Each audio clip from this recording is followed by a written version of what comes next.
सभी को नमस्कार। मैं डॉक्टर शिवाकांत पाठक आप सबके सम्मुख सत्य, न्याय और धर्म की प्रयोगशाला में आपका स्वागत करता हूं। और ऐसा करते हुए हम अपने आप में आपकी उपस्थिति को महसूस कर पा रहा हूं। आज के हम लेक्चर में ह्यूमन वैल्यू इन मध्यस्थ दर्शन के 6वें लेक्चर को लेकर उपस्थित हूँ।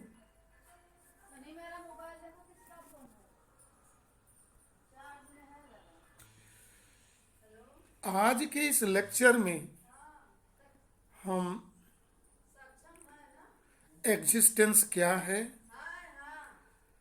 या एग्जिस्टेंस को एग्जिस्टेंस है, इकाइयाँ क्या है और स्पेस क्या है, इसकी चर्चा करेंगे।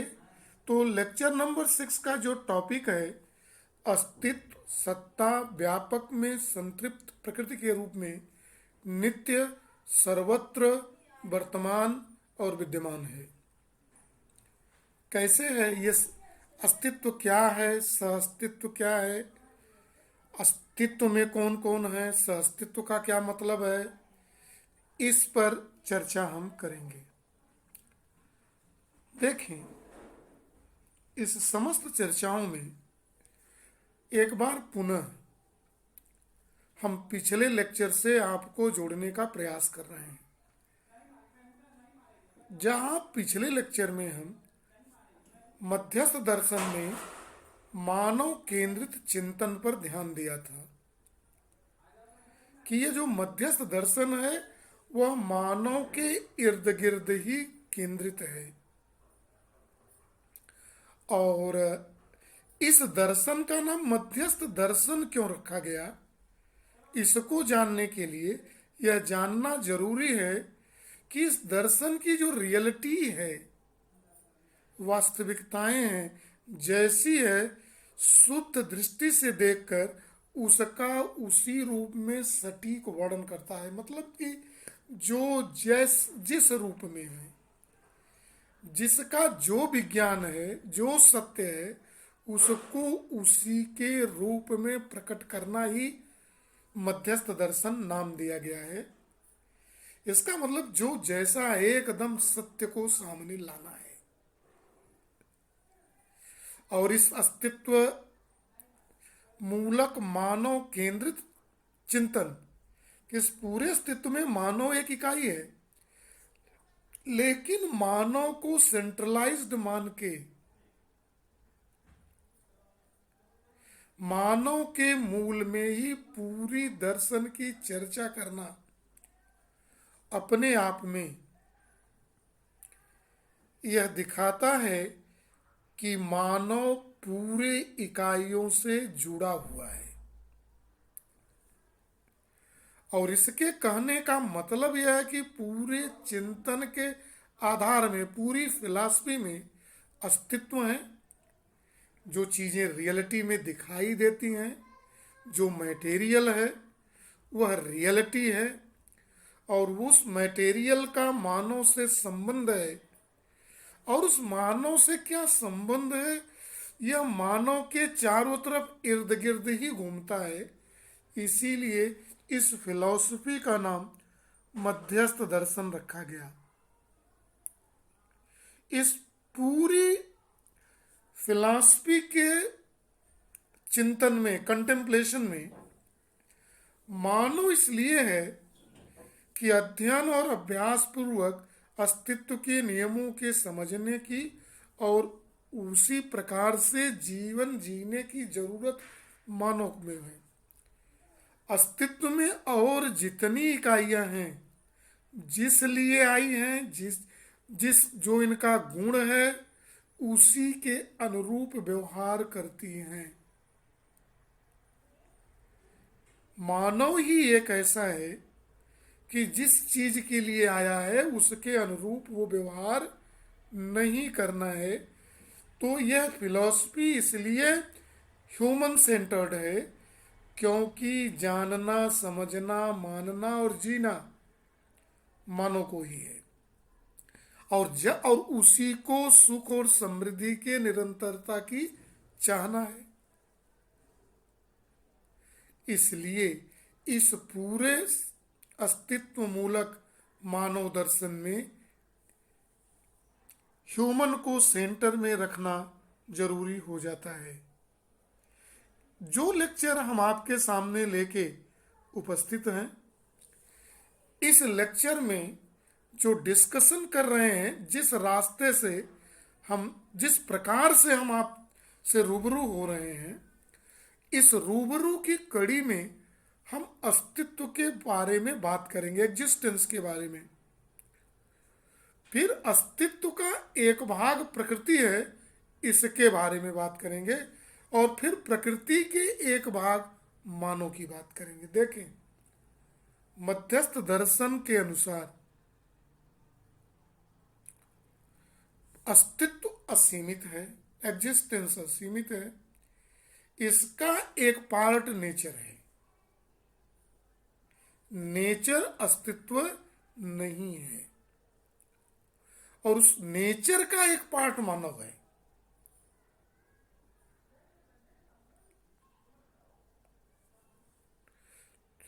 तो हम मानव के बारे में बात करेंगे। इसलिए यह पूरा चिंतन जो है मानव केंद्रित चिंतन है। जानना, समझना, सीखना, जीना और लक्ष्य की प्राप्ति करना सिर्फ मानव को है।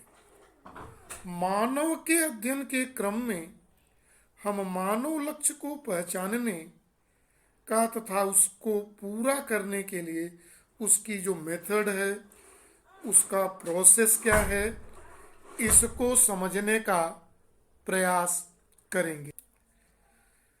इस प्रकार इस विधि के द्वारा हम मानव लक्ष्य की प्राप्ति, जो मोक्ष की प्राप्ति है, सुख और समृद्धि की निरंतरता की चाहना है, उसको प्राप्ति की दिशा में हम कुछ कार्य कर पाएंगे। ये जो अस्तित्व है, अस्तित्व का मतलब क्या है, लिटरेरी मीन क्या है? The literary mean of the existence is whatever is there, the beingness, जो कुछ भी है जिसका होना है, होनेपन का भाव है। जो कुछ भी है जिसका होना है और होनेपन का भाव अस्तित्व है। जो कुछ भी मटेरियल है, जो भी इकाइयां हैं, कहाँ हैं, किस नियमों के तहत हैं, और वो होने का भाव अपने अंदर समाहित है, तब ये अस्तित्व की समझ है। जो ये अस्तित्व की समझ है, वो संपूर्ण रियलिटीज, वास्तविकताओं और समग्रता, collectivity, all the realities and collectivity called as existence, समग्र वास्तविकताओं को एक साथ अस्तित्व इस नाम से इंगित करते हैं। अगर होने के रूप में हम देखें कि किस तरह का है, किस तरह दिखाई देता है, इसको जानने के लिए ये जाने कि अस्तित्व व्यापक में संतृप्त प्रकृति के रूप में नित्य विद्यमान है, वर्तमान है। What is the existence look like? Can be made out through this one statement. Existence is ever present, नित्य प्रकटनशील है, हर दम में, हर समय मौजूद है। In form of nature, submerges in the space. प्रकृति के रूप में अस्तित्व हर समय विद्यमान है स्पेस में, शून्य में, यूनिवर्स में। यह नित्य प्रकटनशील है, जब हम कहते हैं कि अस्तित्व नित्य प्रकटनशील है, एवर प्रेजेंट है, कभी भी ये समाप्त होने वाला नहीं है, तो इसमें 4 पॉइंट आते हैं, 4 वर्ड्स हैं कि इस एग्जिस्टेंस में स्पेस है, प्रकृति है, और यह जो है प्रकृति जो है सबमर्जेंस है, उसमें डूबी भीगी है और नित्य प्रकटनशील है, एवर प्रेजेंट है। स्पेस है, नेचर में नेचर मटेरियल इकाइयां हैं, लिविंग थिंग्स हैं, नॉन लिविंग थिंग्स हैं नेचर में। यह अंतरिक्ष में शून्य में डूबी भीगी हैं और यह नित्य प्रेजेंट है। यह तो एग्जिस्टेंस का मतलब है। देखिए कहाँ है यह प्रकृति? स्पेस में है। मैटर कहाँ है? स्पेस में है। तो व्यापक, जिसको सत्ता कहा गया, एक सर्वत्र व्याप्त वस्तु है, all and all pervading entities and realities, जो दिखाई दे रही है, जो है सूर्य है, चंद्रमा है, पृथ्वी है, एटम, मॉलिक्यूल, परमाणु, पेड़, आदमी, जानवर, जीव जंतु हैं। These are the reality. और स्पेस में जगह जगह उपलब्ध हैं, गैलेक्सीज हैं, इनकी सीमाएं अनंत हैं। ये जानना पड़ेगा, देखना पड़ेगा, समझना पड़ेगा। इन देखने की कड़ी में जब जब हम चलते हैं तो देख पाते हैं कि प्रकृति क्या है। प्रकृति इकाइयों का समूह है। एक ही प्रकार की इकाई एक से ज्यादा संख्या में है। अगर मानो एक इकाई है तो पूरे इस प्रकृति में कितने मानो हैं। हाइड्रोजन का अगर एक एटम इस आकार का होता है तो कितने लोग हैं। आम का एक पेड़ होता है तो एक इकाई है, कितने आम के पेड़ हैं।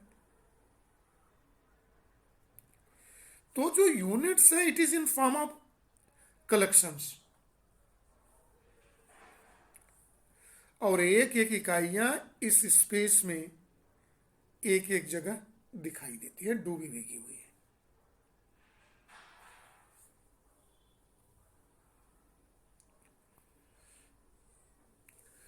यहां जो व्यापक शब्द है, जिसको शून्य भी कहा जाता है, वो स्पेस है। जगह में मैटर है, प्रकृति है। स्पेस क्या है? इनफाइनाइट है और उसका कोई शेप नहीं है। जितनी कल्पना हम कर जाएं उतना बड़ा स्पेस है। न इसका आदि है न अंत है, न रूप, रंग, आकार, गंध, कुछ भी नहीं है। इनफाइनाइट, सीमाएं अनंत पे हैं। इसमें जो इकाइयां हैं, मटेरियल जो है, वह उसका आकार है और सीमित है। पहाड़ है तो सबसे बड़ा कितना होगा, मानव हो तो उसकी सबसे बड़ी लंबाई कितनी होगी। जानवर है तो किस पर्टिकुलर जानवर की कितनी बड़ी, क्या शेप हो सकता है, एक रफली आंकड़ा। तो लिमिटेड इन साइज है और साइज भी है। जो स्पेस होता है अनलिमिटेड है, फॉर्मलेस है, और इसके बाद एक्टिविटी लेस। इस जगह की व्यापकता की कोई क्रिया नहीं है, जबकि इस व्यापकता में, इस शून्य में जो भी इकाइयां हैं, भले ही उनका साइज लिमिटेड हो, आकार युक्त हो, पर वो सदैव क्रियाशील है, एक्टिव है। और ये एक्टिव इसलिए हैं कि वो अपने संबंधों का निर्वहन करने के लिए हर वक्त खड़े हैं।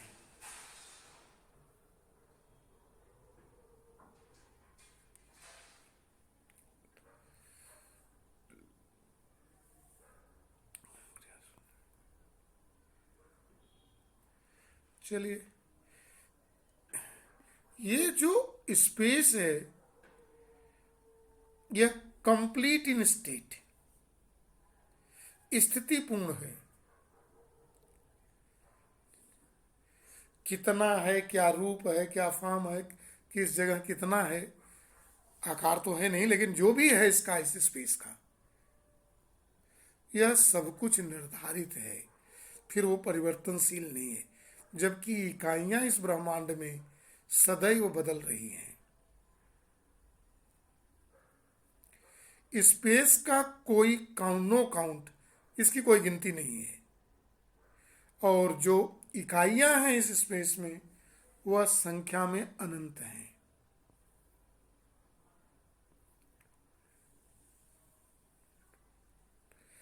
जो सहअस्तित्व क्या है? सहअस्तित्व है, अस्तित्व ही सहअस्तित्व है। एक बात कहा जाए मूल रूप से, या कहा जाए कि जो भी इकाइयां हैं इस पूरे अस्तित्व में, तो यह इकाई या जो है और जो स्पेस है, जो जीरो है, अंतरिक्ष है, शून्य जो है और इकाई यूनिट्स जो है, यह दोनों का एक साथ साथ होना ही अस्तित्व है। कि इकाइयां और जगह एक दूसरे से संबंधित है, बिना एक दूसरे के कोई यहां रह पाएगा नहीं।